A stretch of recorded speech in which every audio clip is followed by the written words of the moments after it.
All right, welcome to the second episode of Dog Talking Coffee with me, Richard Hines. And today's subject is going to be never, ever use a harness or dog treats when trying to teach your dog to walk properly. Why? Here's a perfect example. During our training walk is that it becomes familiar to her. If I were to just keep going and ever walk like this in a neighborhood setting, we didn't get very far at all. I was hoping we could walk past a few houses. She's not there yet. I'm not going to continue to insist on failure out of her. We'll wait until she matures with a few feet of tether. That's not what we selected for her when we made dogs. It's a very unnatural skill to. When she pays attention to me periodically, I'll go ahead and reward her. But right now, see how she's just pulling ahead? I don't like that at all. Inertia, come on, let's go. Let me see if I can get her over here. Inertia. Sis. Inertia, come. Oh, unsuccessful there. This is going to be a bit of a challenge here, and that's okay. I welcome a challenge. There's some goo on the ground over here. I have no idea what it is. It looks gross, and she's trying to get to it. But that's the real world. Things are not going smoothly here at all. Not in a reliable manner yet. Inertia. Leave it alone. Leave it. Leave it alone. Whoa, that's exactly the kind of excessive pulling I want to discourage. See, excessive pulling, we'll go back the other way. And right as she starts to pull, I stop and I kind of anchor the leash right here to my hip. From what I'm seeing here, we have a really long way to go before she's trained to adequately walk on a sidewalk like this. See if we can get her to not pull all the way to that door. That's kind of ambitious. Do you know that I have chicken right now? You don't care, okay, well maybe not. Okay, we'll cancel the leash walking session because that's just gonna make her frustrated. I'm gonna go ahead and pick her up to minimize the pulling because she's very likely to pull all the way over here. That's a good example of just testing the waters, seeing how receptive your dog is to training in a given moment. Experience tells me not to force that lesson. There'll be plenty of opportunities to practice that in the future. And I'm not gonna force it because she's unlikely to comply, so I'm putting her in a lesson that she is not yet prepared for. Look at this, see? Look how instantly wild she gets because she's like, I know where we are. Hey, Tahoe.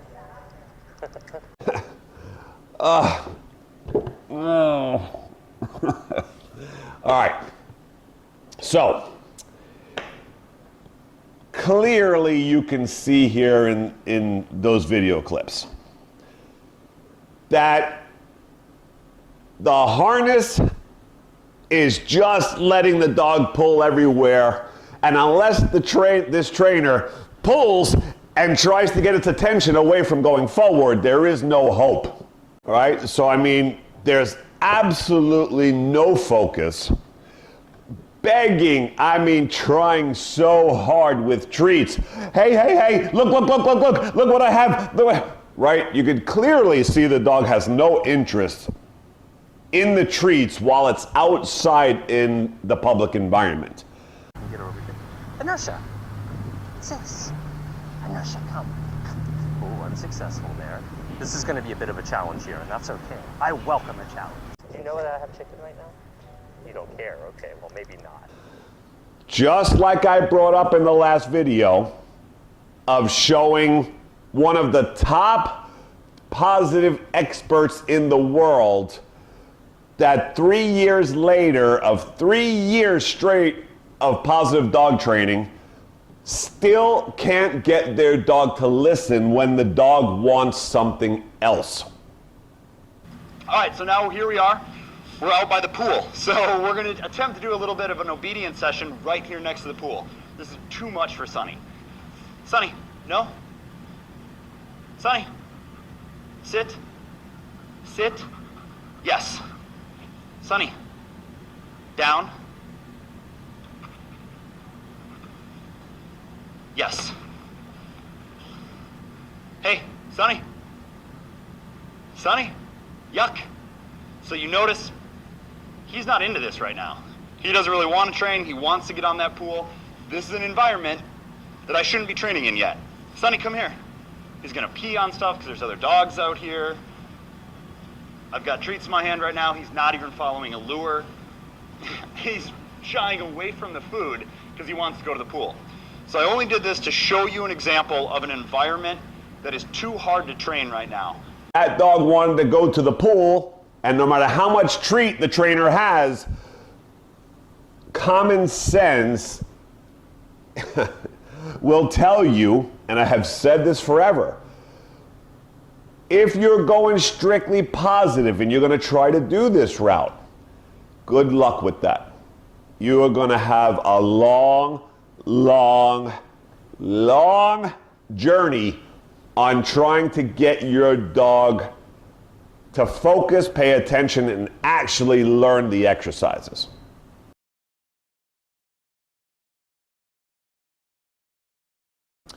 Harnesses.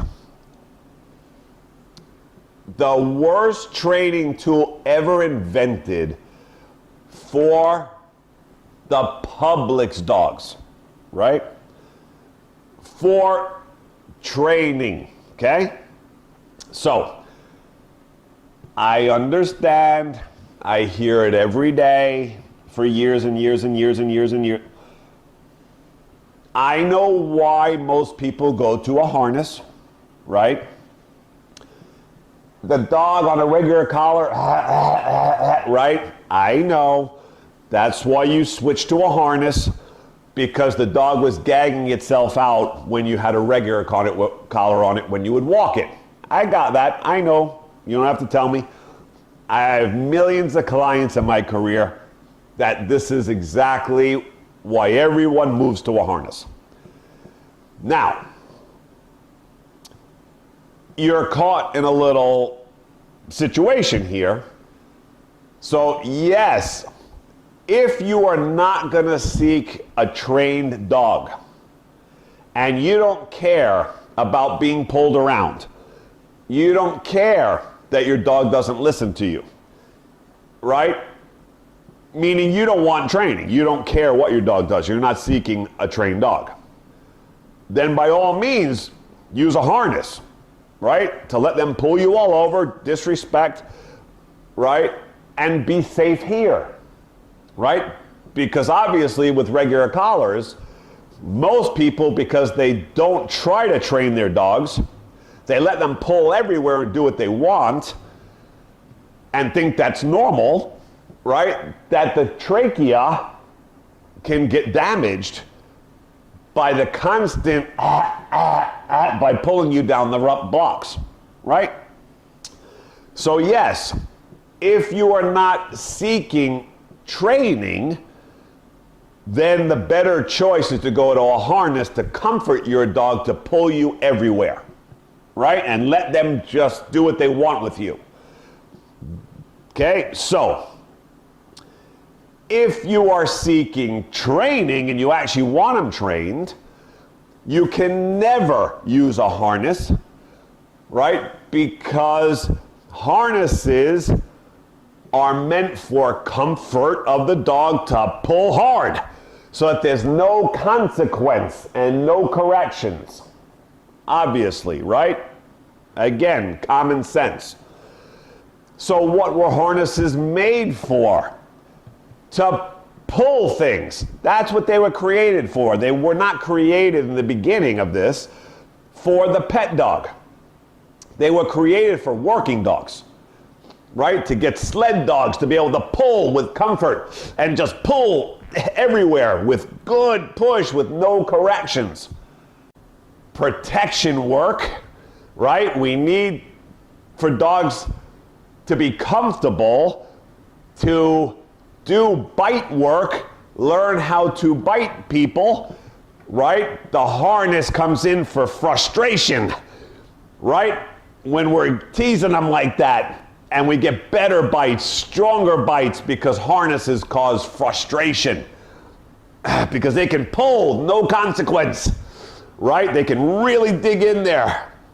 So harnesses are meant for frustrated, chaotic behavior, which in turn goes to our advantage, makes them do things more and stronger, pulling harder, right, to get what they want. It causes a frustrated mind. So that is the main purpose of the harness. Frustration to create better momentum things, faster, more desire, right? On the hunt, right? Again, hunting people, looking for narcotics, you know, bite work, sled pulling, cart pulling. Any of that the dog needs to just pull right freely and have its way with an object or a human on the end of it. Not meant to teach the public how to walk their dogs in public. Okay, we'll cancel the leash walking session because that's just gonna make her frustrated. I'm gonna go ahead and pick her up to minimize the pulling because she's very likely to pull all the way over here. That's a good example of just testing the waters, seeing how receptive your dog is to training in a given moment. Experience tells me not to force that lesson. There'll be plenty of opportunities to practice that in the future. And I'm not gonna force it because she's unlikely to comply, so I'm putting her in a lesson that she is not yet prepared for. Look at this, see? Look how instantly wild she gets because she's like, I know where we are. Hey, Tahoe. Disaster. The worst thing you can ever do, right? That was the purpose of the harness.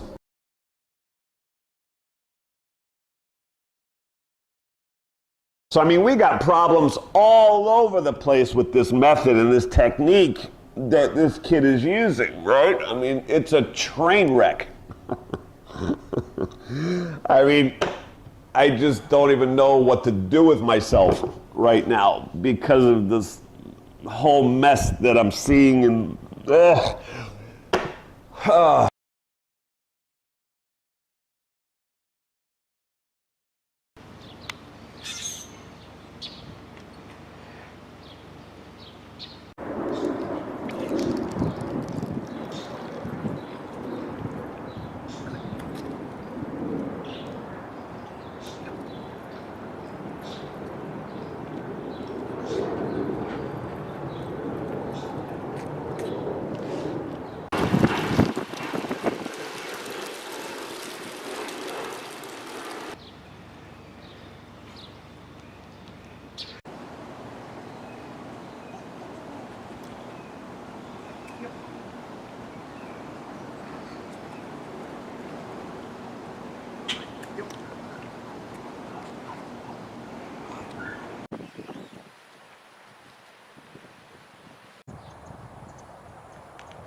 Oh, wow.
Because now if you stop.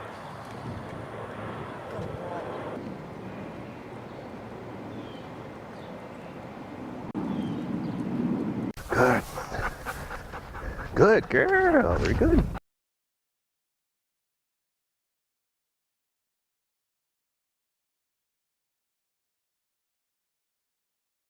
Yeah.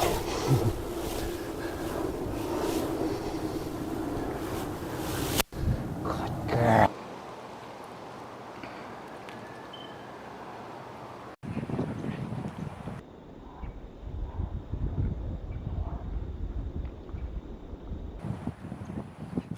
Till next time, Richard Hines, Miami Dog Whisperer.